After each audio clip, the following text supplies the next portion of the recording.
This successful man has a lot to be thankful for.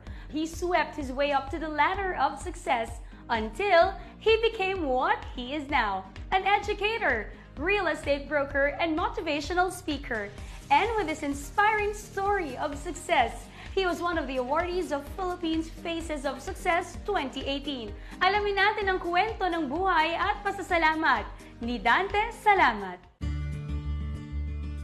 Regardless kung ano yung kinalakihan mo, what is important is acceptance and move on and do something about it. My name is Dante Advincula Salamat, President PR Diamond Point Realty.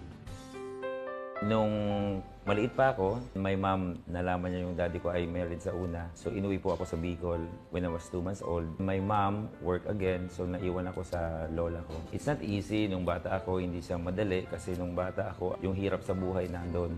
Lumaki ako ng bahay na kubo-kubo lang, yung parang sulo lang sa bundok. That time, yung mga grades pa elementary, 78, 79. Maybe I don't excel. Why? Because of that environment na ako ay broken family. So after grades 6, I stopped for 2 years. Nagtinda ko ng mga kakanin, bibingka, kung ano ng mga kakanin sa baryo. That time, parang wala akong pangarap. Parang napaka-hopeless case. Talagang worst talaga. Parang ang hirap maging mahirap. Ang purpose ay makapag-aral. So, mami ko nagluluto ng ulam, titinda namin sa buong bayan. So, every Saturday and Sunday, sa kapitbahay namin na principal, tabing dagat, ako ay nagbubunot ng sahig. After that, kukuha ko ng ice candy, siguro mga 500 pieces, 400 pieces, and then I walk like 3 barangays along seashore para magtinda ng ice candy. So, habang naglalaba ako, kinakausap ako ng principal, sabi niya, lilipat kami ng place, gusto mo kunin kitang katulong. So parang sabi ko, nagpaalam ako sa mama ko na payagan ako to stay dun sa principal. Pumayag naman. At the age of 14, I wake up 4 o'clock in the morning to cook breakfast. Paligo sa mga bata, tapos mamalengke, bili ng tinapay. And then papasok ako ng 1, uwi ako ng 5, magluluto naman ako ng hapunan.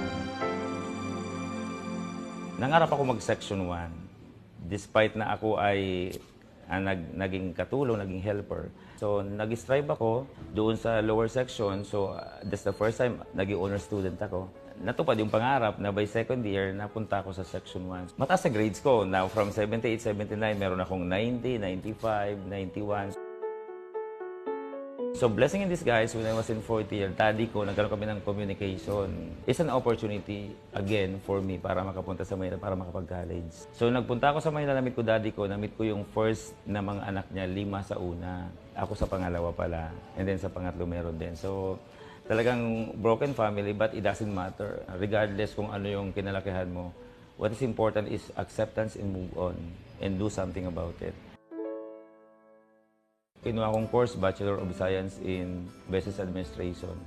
Sabi ko, medyo madali lang. When I was in 4th year, may nakumuha naman ng real estate, on-job training. As on-job training, I try my best na mamigay ng flyers every day, hoping na may tumawag para interested bumili ng condo. Kung makabenta, well and good. The rewards na pwede ko makuha ay grades. Diba? I have a grade because that is already requirements being a graduating student.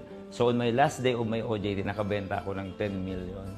So that's the first time na nakabenta ako.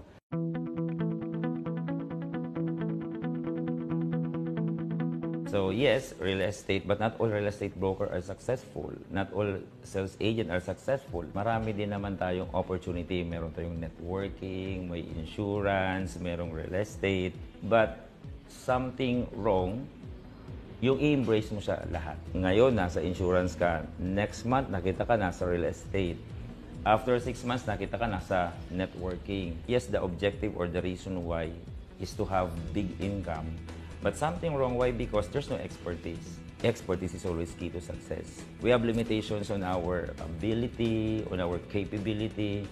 Especially, we have limitations on time. You need to find your place in this world. I find my place in real estate. So I just continue and improve my craft. Now, when I passed the board exam 2011, there's an opportunity na magtayo ako ng sarili kong realty. I resigned and then nag-register ako ng PR Diamond Point Realty. So PR Diamond Realty, actually a brokerage company. So we partners with all developers in the industry.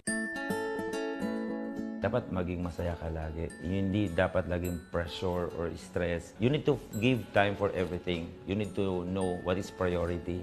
Kasi pag gano'n, medyo baka magkasakit, di ba? So, every time meron akong time, nag-travel ako. The same time ngayon, medyo busy aside from my business. I'm also involved in associations or organizations.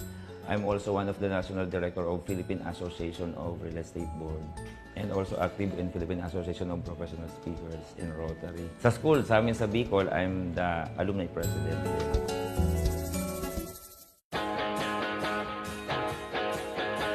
Yes, I love what I do. Why? Because you need to put passion. Kasi everything we do, pag hindi mo gusto, it's hard to do. Pero kung gusto mo siya at nag-enjoy ka, madali at easy. My name is Dante Advincula Salamat, President PR Diamond Point Realty, and I'm loving what I do.